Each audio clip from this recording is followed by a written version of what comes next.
I jokingly told this Azizan, the Petronas chairman, that why are you stopping at that level? Why not make it taller than the highest building in the world? In 1996, the 88-story Petronas Towers surpassed the Sears Tower in Chicago. They were now the world's tallest buildings. The design I took part of, so in putting in what I call the Islamic architectural base. The base should be 8-pointed, but Caesar fairly added kind of curve between each triangular piece. He puts a little bit more so as to increase the space. I can tell you, he goes there almost every Sunday. He's like a chief fundo, you know. Chief fundo is like a chief supervisor, unofficial. He loves to see this building going up.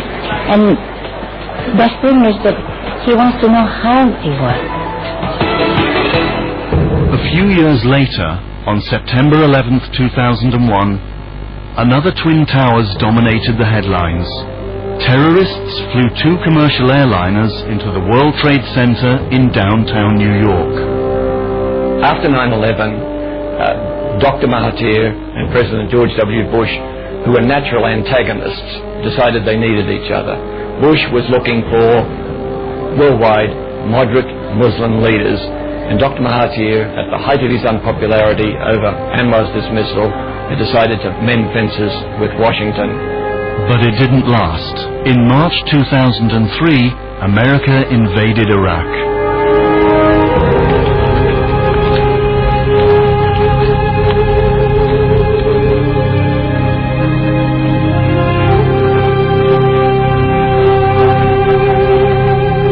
The idea is that you can conquer a country by shock and awe and all that is a primitive, outdated idea. Today, I think war is no longer an option in the solution of conflicts between nations. There was no evidence that Iraq had weapons of mass destruction. So why should he attack Iraq? Yet that Saddam may be a dictator, that is Iraqi's business, not Bush's business. You can't go around changing the governments of other countries to suit yourself. The people have to do that by themselves. In June of 2002, just 1 month before Mahathir's 77th birthday, he delivered his most shocking political speech on national television. Mengumumkan satu peletakan jawatan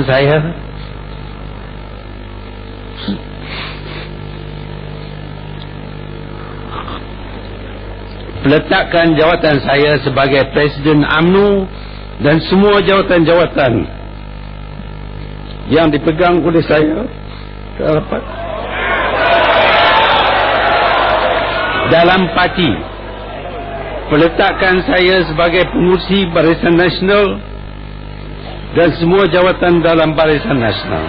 A friend called me on my mobile phone and said, "Are you listening to this? Your dad just announced he's resigning." And I was really shocked, you know. And the first thing I thought of is like, why is he ill, you know? And I remember my knees were really trembling. I was so scared. I was stunned, frankly. I knew that he wanted to resign, but not at that particular moment. I think most political leaders was of the view that this was a another stage-managed job.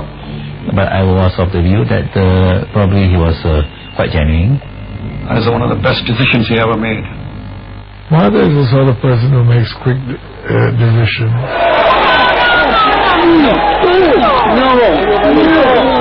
No, I have decided. That is what he did. But he certainly upset all his friends. For years I joined the speculation about when Dr. Mahathir might retire before concluding that he would die with his boots on, as the saying goes. I never told anybody about my intention because I always feared that if you undertake to do something and then something gets in the way and you don't do it, people will laugh at you. You know, people say, you talk only, you don't do things. He didn't want to be there forever. He wanted time for his own life and to enjoy it like anyone else. I had planned to resign before I'm kicked out. I have always followed my mother's advice not to overstay your welcome. Then it turned out he wasn't really quitting immediately after all. And I thought, typical Mahathir, trying to keep everyone off balance and guessing. One of Mahathir's last engagements was to chair the Organization of Islamic Conference Summit in Putrajaya. For well over half a century, we have fought over Palestine. What have we achieved? Nothing. We are worse off than before. If we had paused to think, then we could have devised a plan, a strategy that can win us final victory. Pausing and thinking calmly is not a waste of time. We are actually very strong. 1.3 billion people cannot be simply wiped out. The Europeans killed 6 million Jews out of 12 million. But today the Jews rule this world by proxy. They get others to fight and die for them. Dr. Mahathir delivered a typical, if more acerbic than usual, speech. The idea was to grab the attention and sympathy of his audience before delivering a very unpalatable, otherwise critique of the Muslim world. Instead, it turned into a diplomatic row. I think the President thinks those remarks were reprehensible. Look, I think everybody knows Dr. Mahathir is retiring in a couple of weeks' time, and he is a man who, in his recent years as Prime Minister, has made an art form of outrageous statements. The Malaysian leader wants to roll us back to the darkest days of anti-Semitic hatred. His language should be condemned by every world leader. The part of Mahathir's speech that was not noted was his stand against terrorism. Instead, he was called anti-Semitic. Mahathir felt the Western media misunderstood him, and he had to set things right. Lots of people make nasty statements about us, about Muslims. People call Muslims terrorists. People make such statements, and they seem to get away with it. Are we not allowed at all to criticize the Jews if they do things which are wrong?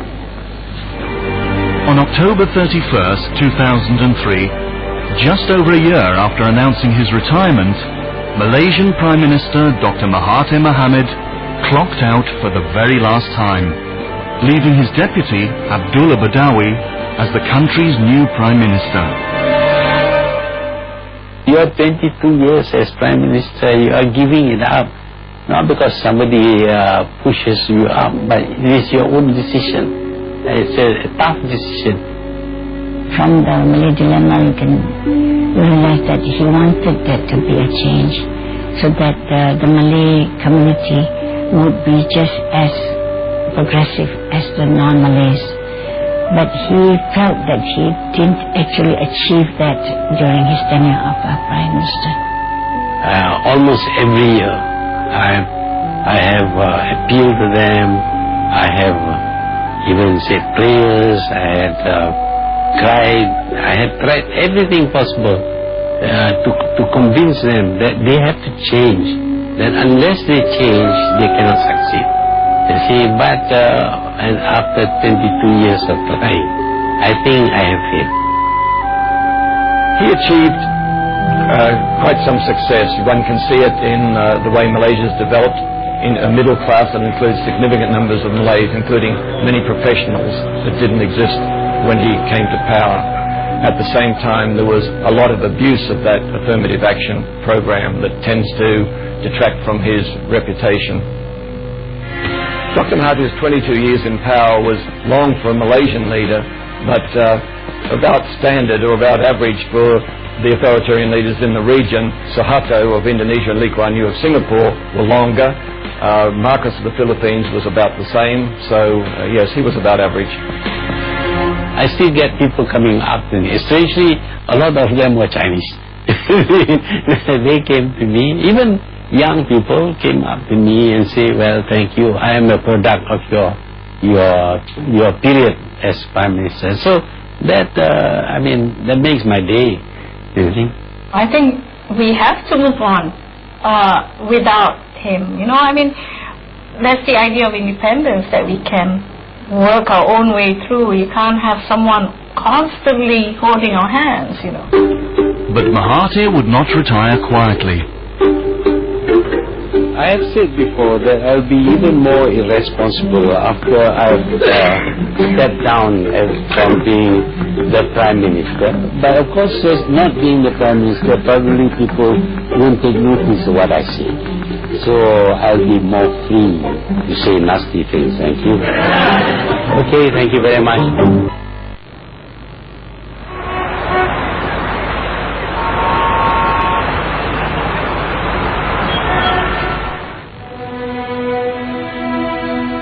In retirement, 82-year-old Mahathir Mohamad worked as an advisor to companies including Petronas, the owner of the world's tallest twin towers. He has plenty of time to do what he wants. I think that's what everyone wishes for themselves, right? He can write, he can travel, he can see his grandchildren, and I think he's quite happy nowadays, much nicer in many ways because he's more relaxed.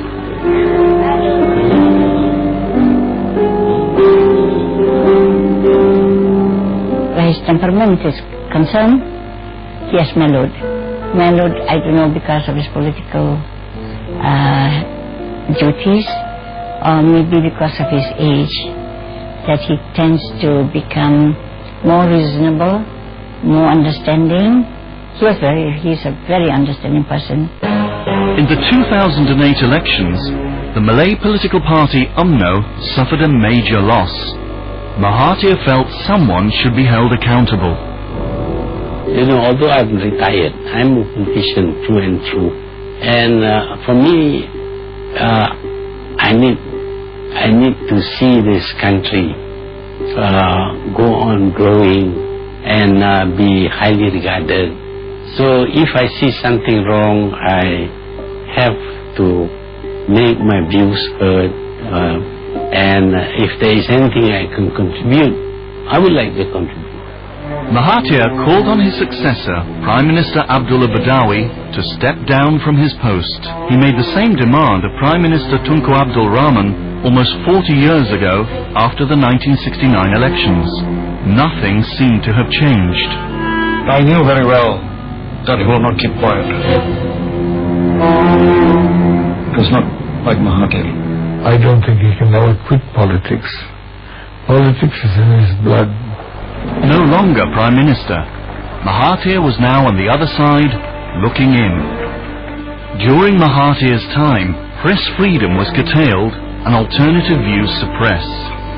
Ironically, the same was now happening to Mahathir. If you say anything against the government, then it will not be published. You see, if a newspaper reporter asks somebody and he says something that is not supportive of the government, it's blacked out. Mahathir had to join the online community. He became a blogger because he felt that the mainstream media was cutting him out, not letting him air his views, that sort of thing. In fact, even in his university days, he was already writing politically under the pseudonym of Chaidet, which is now being used in his blog. 82-year-old Mahathir started blogging on May 1st, 2008. By the second month, his blog drew 3 million hits. A year later, 19 million hits.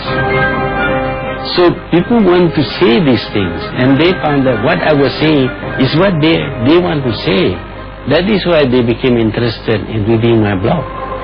You realize, wow, I can say what I want. And when he said that to me, I said, I've been trying to tell you this for a while now, I was blogging, everyone's blogging, it's the freest space because there's no editor, there's no censor, it's going to come in between, so you can say what you want. We must thank him for the multimedia super corridor and the guarantee that there will be no internet censorship. And probably that will be his most useful legacy for the country.